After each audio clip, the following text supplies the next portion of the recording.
Bwana Yesu asifiwe. Mpenzi msikilizaji na unayenitazama kupitia Munesa TV. Habari ya wakati huu, habari ya siku nyingi. Uko nami tena mwalimu Musa Emmanuel na kuletea somo zuri linalosema uimbaji kanisani ni utumishi na si sanaa. Karibu sana, karibu tuendelee kuwa pamoja. Watu wengi wameniuliza wanatamani sana nifanye videos ili nionekane vizuri, but kutokana na mazingira niliopo ni ngumu sana kufanya videos, lakini nikipata stage nzuri nitafanya videos na watu wataniona. Kwa usijari, kuwa na amani. Pia kama unahitaji ushauri, maombezi, namba zangu za simu ziko hapo kwa thumbnail ya YouTube, iko hapo kwenye cover ya kwangu ya YouTube. Kwa utaona, chukua namba hiyo, napatikana Tanzania. Kwa utanitafuta kwa WhatsApp, kwa message tu, usipige simu. Alafu mimi nikiona kama ni urgent sana nitakupigia mwenyewe.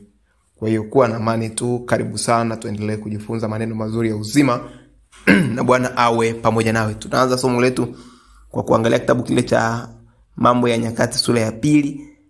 Mambo ya Nyakati ya pili sura ya 20 na fungu la 21. Nitatumia Biblia ya tafsiri ya ulimwengu mpya. Kwa kama una Union Version usijisikie tu vibaya, lakini Biblia hii ya tafsiri ya ulimwengu mpya, Kiingereza naita New World Version. New World Version inapatikana kwenye tovuti ya. Kwa ukienda kwenye Play Store, andika JW Jehovah Witness, utakutana na hii version vizuri. Tusome Mambo ya Nyakati ya pili sura ya 20 fungu la 21. Nasema, baada ya kushauriana na watu, aliwaweka wanaume ili wamuimbie Yehova na kumsifu wakiwa wamevaa mavazi matakatifu, huku akiwatangulia wanaume wenye silaha wakisema, mshukuruni Yehova kwa maana upendo wake mshikamanifu unadumu milele milele. Unadumu milele. Tuombe. Mtakatifu Mungu mwenye nguvu, ketie patakatifu penye utukufu juu mbinguni, na kushukuru kwa wakati unawasau ambao umekubalika mbele za uso wako Yehova, ile Yehova nisi Mungu wa majeshi. Na kusihi Bwana utusamee maovu yetu. Takasa mioyo yetu tunapoenda kujifunza neno hili la uzima. Mioyo yetu iwe imetakasika mbele za uso wako. Tupe utulivu wa akili, mawazo na mioyo yetu ikaangalie msalabani ambako tunaweza tukapata utulivu. Masaa matakatifu tunapoenda kujifunza neno hili la uzima, tupe roho wako atuongoze. Zote Mungu atujaze, akatuangazie nuru yako takatifu kwenye vichwa vyetu tukaweze kuyaelewa. Zote Mungu wa mbingu na nchi, tie mafuta yako ambao kama ulivyomtia Daudi akainena siri yako katikati ya taifa la Israeli, nami ninene siri yako katikati ya mataifa ya dunia hii. Asante kwa sababu utanitangulia na wala hautaniacha. Utakuwa pamoja nami. Umesema nite nami nitakuitikia, nitakuonyesha mambo makubwa na magumu usiyojua. Baba, nimekuita katikati ya huduma hii, karibu uniongoze. Naomba haya kwa njia ya Kristo Bwana wetu. Amina. Ni kukumbushe tu kuwa na daftari karibu, kwa sababu ni mwalimu kwa ninafundisha. Sasa sitahubiri. Ukiwa na daftari unakuwa una noti vizuri. Tumesoma vizuri ili fungu la Nyakati ya pili sura ya 20 fungu la 21. Inasema, baada ya kushauriana na watu, aliwaweka wanaume ili wamuimbie Yehova na kumsifu wakiwa wamevaa mavazi matakatifu, huku wakiwatangulia waume wenye silaha wakisema, mshukuruni Yehova kwa maana upendo wake mshikamanifu unadumu. Kiongozi wa taifa la Israeli amekutana pale na alikuwa ni Yehoshafat. Amekutana pale na yuko kwenye taifa la Israeli na anaandaa mfumo mzima wa masuala ya kiimani, masuala ya kidini na utaratibu wa ibada kwenye taifa la Israeli. Anawaweka watu wa muimbie. Sio kwamba walikuwa hawapo, bali anaongezea tu jeshi maalum kwa ajili ya kuongoza huduma za uimbaji.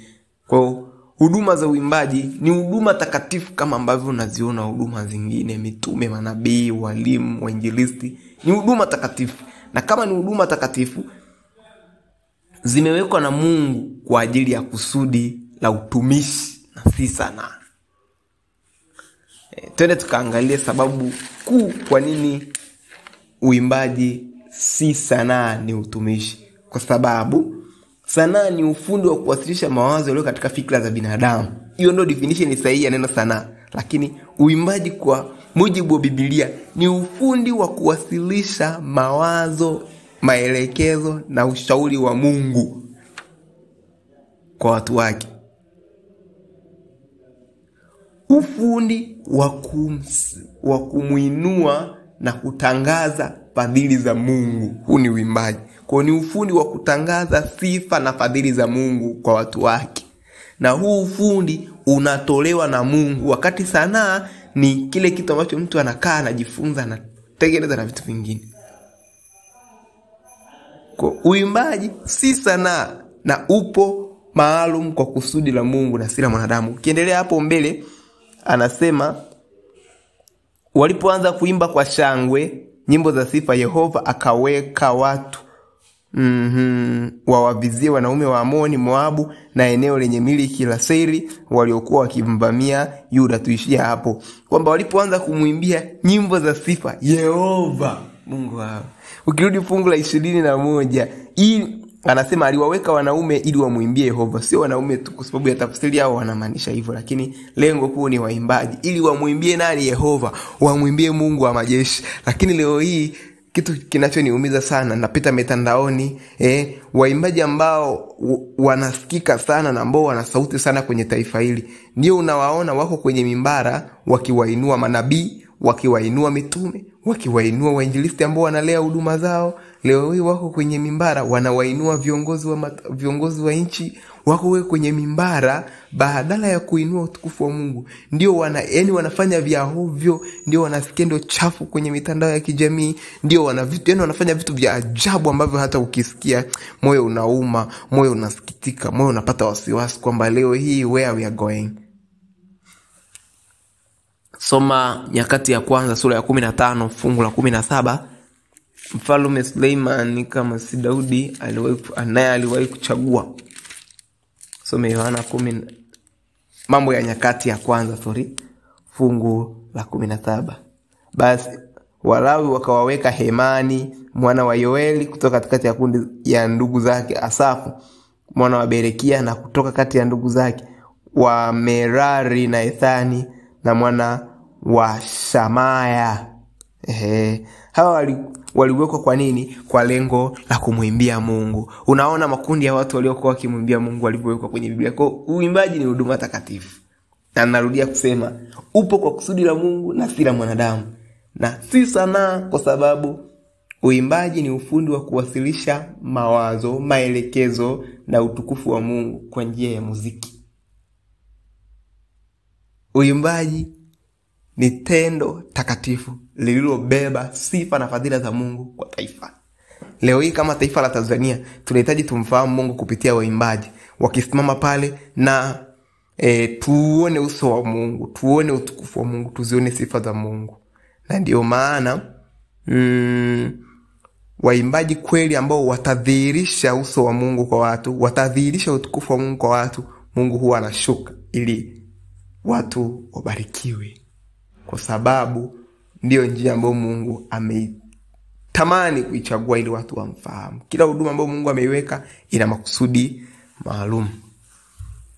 Mambo ya kufanya ili uimbaji usiwe sanaa na uwe utumishi. Mambo ya kufanya ili uimbaji uwe utumishi na usiwe sanaa. Kitu cha kwanza ni wito.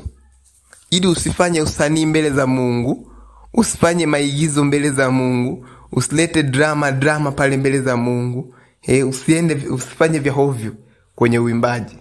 Unapoingia kwenye uimbaji, hakikisha kitu cha kwanza umeitwa. Kuna msukumo wa ndani wa Mungu. Una sauti ya Mungu iliyokuamrisha kufanya hivyo. Usijitume. Ukienda kwa kujituma, utafanya kwa akili zako na sio kwa akili za Mungu. Utafanya kwa maelekezo yako na sio maelekezo ya Mungu. Usione tu tuna watu wanakuwa wachungaji, watu wanakuwa wainjilisti, watu wanakuwa walimu. Ni wito. Musa siko hapa kama mwalimu wa neno, nimejiita mwenyewe, nimeitwa kuifanya kazi hii. Nilitamani kufanya vitu vingine, lakini kwa sababu tu Mungu ameniita, ndio maana mpaka leo ninafanya. Kitu cha kwanza tutakuja kuona baadaye namna ya kutunza wito wa utumishi, ila tuendelee. Hakikisha kama kweli umeitwa, lakini epuka kuingia kwenye uimbaji bila wito. Mambo ya msingi. Hakikisha umeitwa na usiingie kama hauna wito. Wito unaosikiaje? mostly Mungu huwa anazungumza nami kwa njia ya ndoto. Sijajua wewe, hata leo usiku amezungumza nami kitu fulani, then nitakifanyia kazi. Kwa hata kama wewe, najua Mungu anazo njia. Anaweza kuzungumza na wewe na kwa maono umekaa. Anaweza kuzungumza na watumishi wa Mungu akakwambia unacho kipawa, unayo karama, na huu unastahili kuwa mwimbaji. Wapo watumishi wa Mungu ambao wanaona watakwambia. Licha ya hapo, kama ambavyo najaribu kutafuta, kuna mtumishi fulani naye wapo watumishi wa Mungu wanaweza kukuambia, kwa sababu sauti ya Mungu sio lazima itoke mbinguni inatoka kwa watumishi wake ambao wana uwezo wa kukuambia wewe hapa umeitwa na hapa hauna wito. Lakini pia kama waimbaji wa kwaya unasikia mwito ndani wa kuimba, tumika. Unaweza ukawa unaimba lakini ndani hausikii chochote Mungu anazungumza. Ndani usikii kabisa, jua hujaitwa. Upo hapo kwa mapenzi yako. Tafuta wito wako na utumike kwenye huo wito. Na ndio maana Mungu wote ambao huwa anawapa wito, kuna kipawa cha kuimba alishaweka. Hawezi kumpa mtu kipawa kama hawezi kumpa mtu wito kama hajaweka kwake kipawa.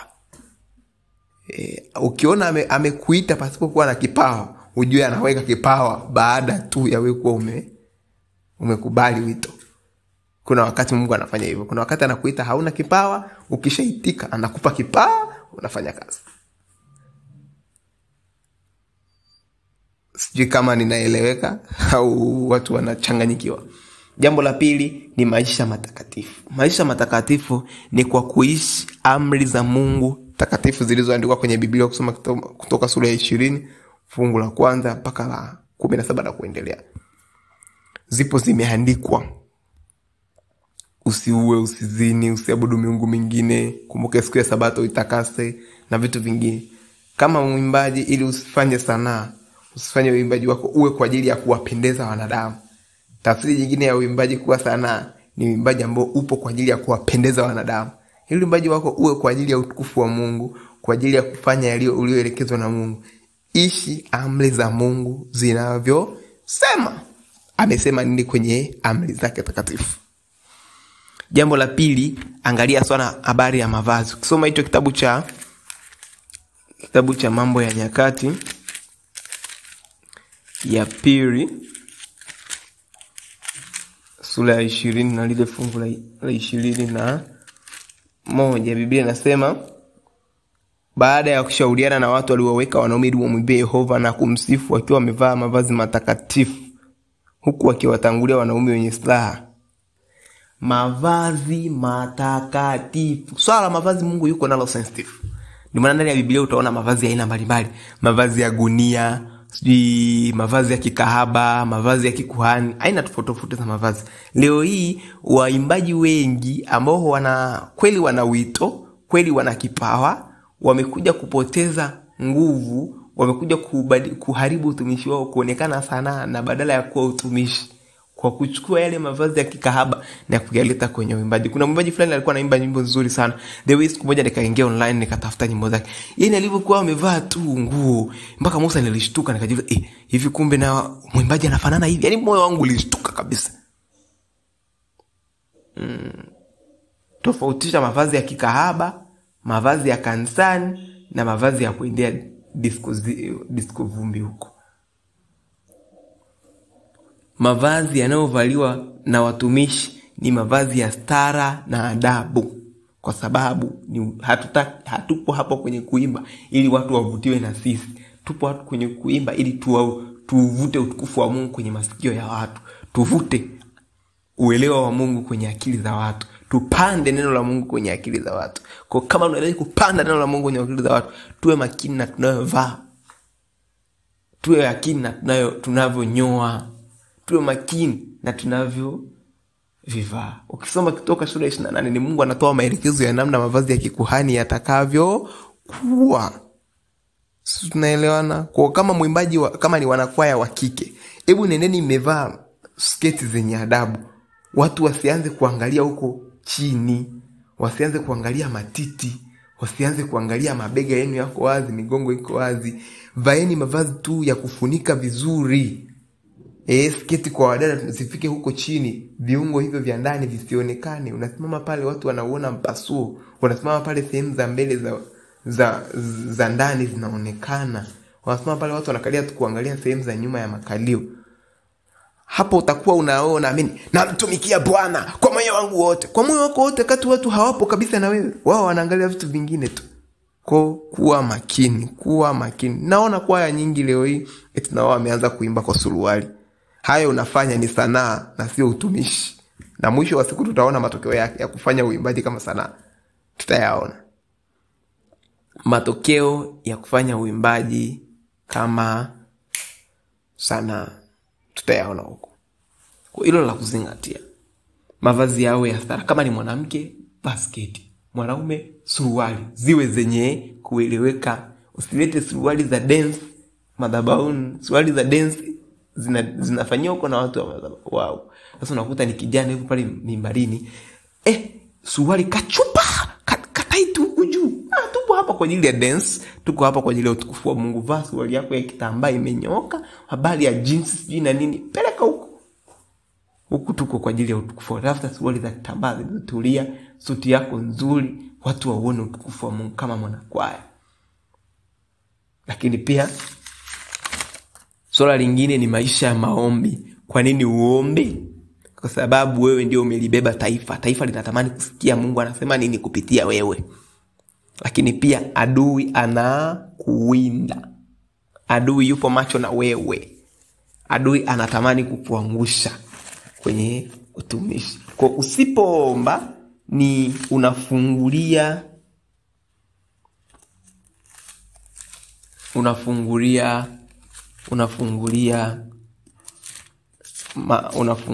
kuanguka kwako. 22:40 kitabu kile cha Luka sura ya 22 fungu la 40 inasema, walipofika huko akawaambia, endeleeni kusali ili msiingie katika majaribu. Endeleeni kufanya nini? Kusali. Neno endeleeni ni msiwe na mwisho, ili kusiingie kwa mitihani. Shetani huwa analeta mitihani ya kuangusha, kwa ili usianguke, usipotee tukakusahau.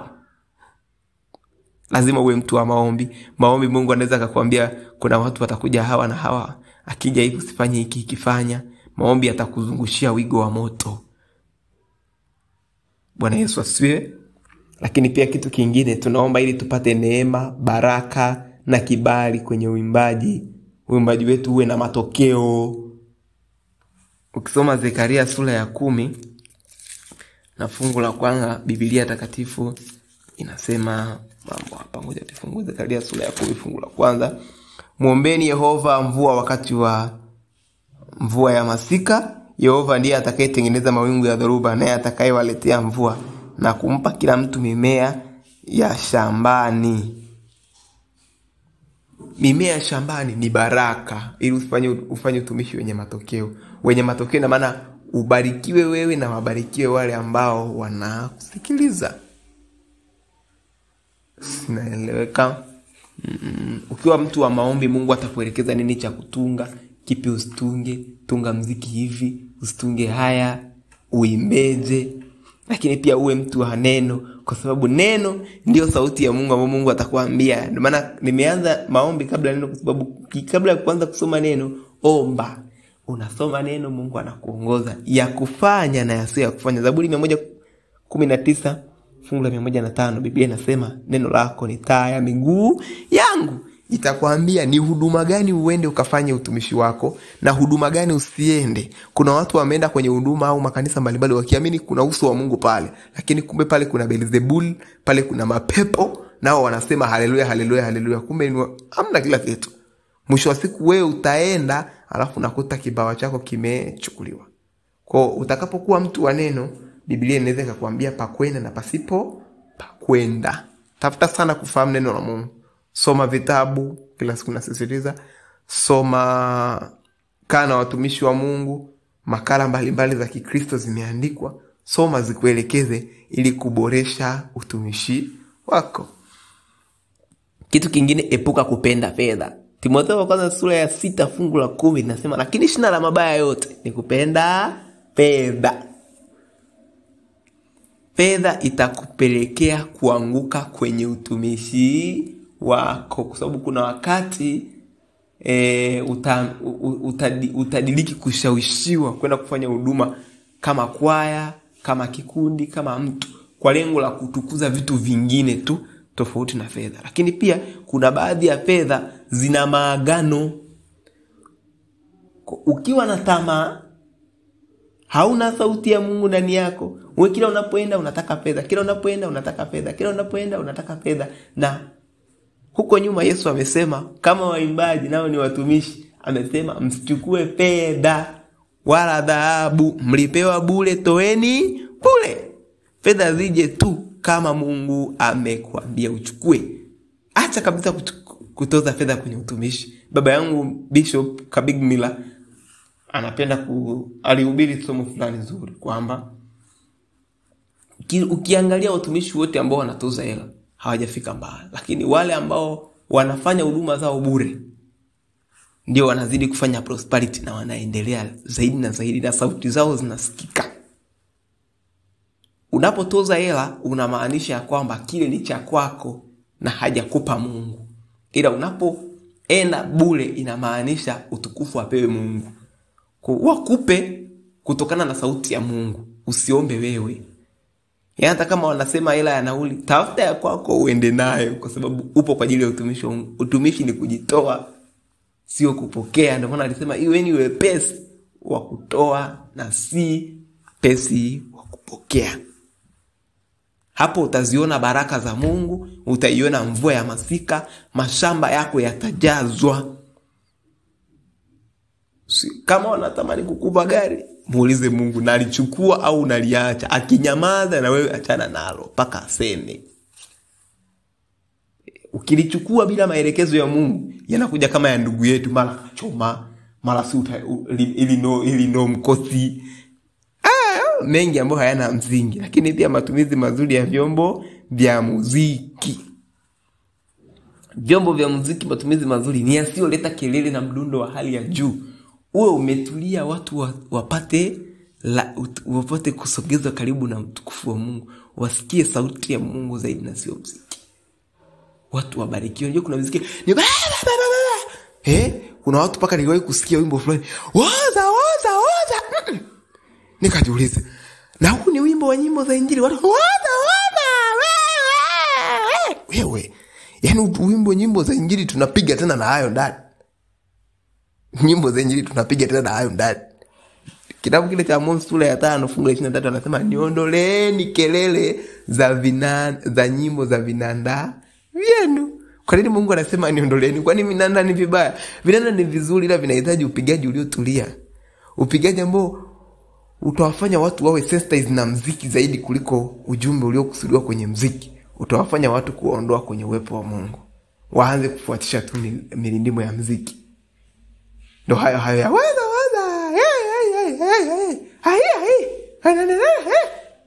Mwisho wa siku tunapoteza raha. Epuka kufanya muziki kama sanaa. Tumia uimbaji kama utumishi. Biblia iliwahi kusema siku ile atakapokuja atatenga kondoo na mbuzi. Wengi watakuja kwa jina lake wakisema, Bwana, hatukutoa pepo kwa jina lako? Tuone kitabu cha Mathayo hapo sura ya ngapi? Kitabu cha Mathayo, kitabu cha Luka. Ngoja nione kama ni Mathayo au Luka. Watu ni kitabu cha Luka. Aliwahi kusema wengi watakuja kwa jina lake wakisema, Bwana, hatukutoa pepo kwa jina lako? Naye atasema, ondokeni kwangu, siwajui ninyi. Kwa nini anasema ajui? Kwani hawakuwa watumishi wake? Bali walikuwa watumishi wake, lakini watumishi hao waliugeuza utumishi kuwa sanaa.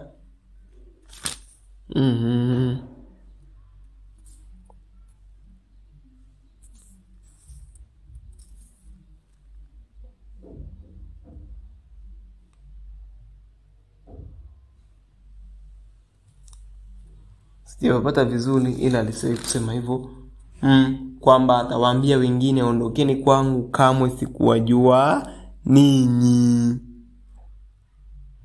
Kwa nini anawaambia hivyo? Ni kwa sababu watu wamegeuza utumishi kuwa sanaa. Ili upate baraka kwenye uimbaji, hakikisha unaufanya uimbaji kama utumishi. Nyenyekea, Hakisha unawaheshimu baba zako wa kiroho, wasikilize mahali ambako unalelewa. Kuna watumishi wengi waimbaji wengi wapo tu wana heng tu, unaelewa. Naona video ya mwimbaji fulani anayesema inukeni yenye malango, halafu kuna video imevuja, alienda kwenye jukwaa anakata viuno, yani kama hamna yani. Jamani, tunapo uimbaji kama utumishi, na maana uishi maisha ya Kikristo. Yani hata kama watu hawajasikiliza nyimbo zako, wanapokuona ndio wanakuja kusikia baadaye ni uimbaji, wanasema anafanania kweli, na maisha na uimbaji vinafanana. Sio leo hii tuna waimbaji ambao mtandaoni ndio wanasikika, sio wanaskendo. Kitu kingine muhimu sana ambacho nilikuwa na suggest kama mtu wa Mungu, watumishi, wekeni mipaka kati yenu ninyi na familia zenu na mitandao ya kijamii. Sio yote ambayo yanaendelea kwenye familia yako yawekwe mtandaoni. Mnajidhalilisha na mnalidhalilisha jina la Bwana. Huku mtandaoni mara sijui hatunzi mama yake, huku mtandaoni mara sijui amechiti na mchungaji na nani. Haya mambo yanakudhalilisha, weka mipaka. Ina maana kama kuna mtu akiyaingiza mtandaoni pasipo wewe ridhaa yako, umekosana tu na ndugu yako nyumbani, mmekaa mmemalizana huko, yaka yaingiza mtandaoni, kwa sababu kukosana ni sehemu ya maisha. Lakini sio kukosana kutumiwa kudhalilisha utumishi. Napo kwazana na mtu tumesameheana yameisha, tumerekebishana yameisha. Mtu yote atakapoyachukua kuyapeleka mtandaoni, nenda kwa vyombo vya sheria. Nenda kwa vyombo vya sheria. Hicho ni la msingi. Lakini pia kama ningependekeza tukapata mabaraza yanayosimamia waimbaji na kwaya, band ambazo kuna bendi zingine zinajitegemea, ingekuwa vizuri tukalinda maadili yetu ya muziki wa Injili.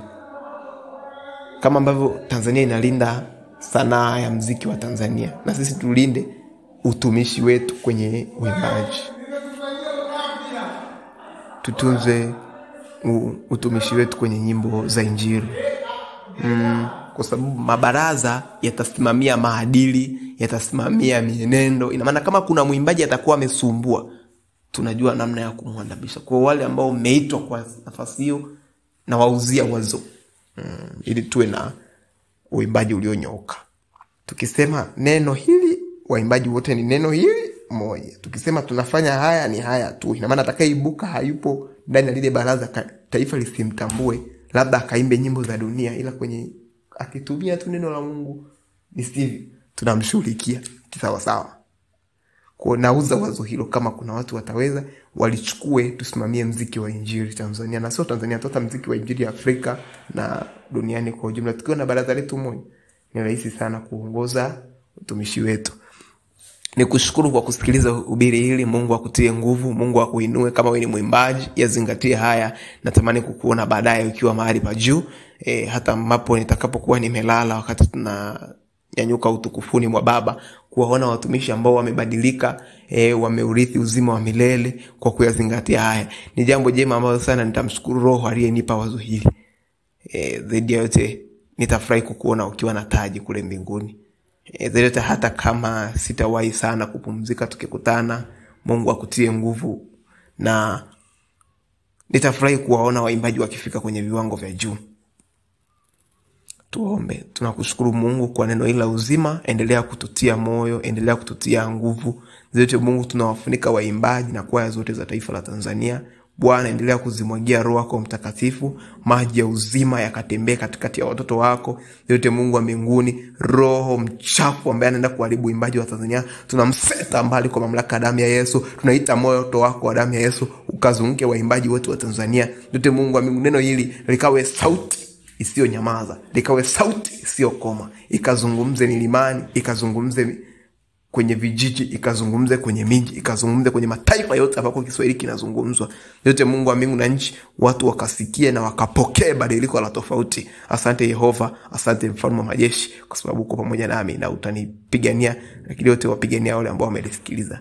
Naomba haya kwa njia ya Kristo Bwana wetu. Amen.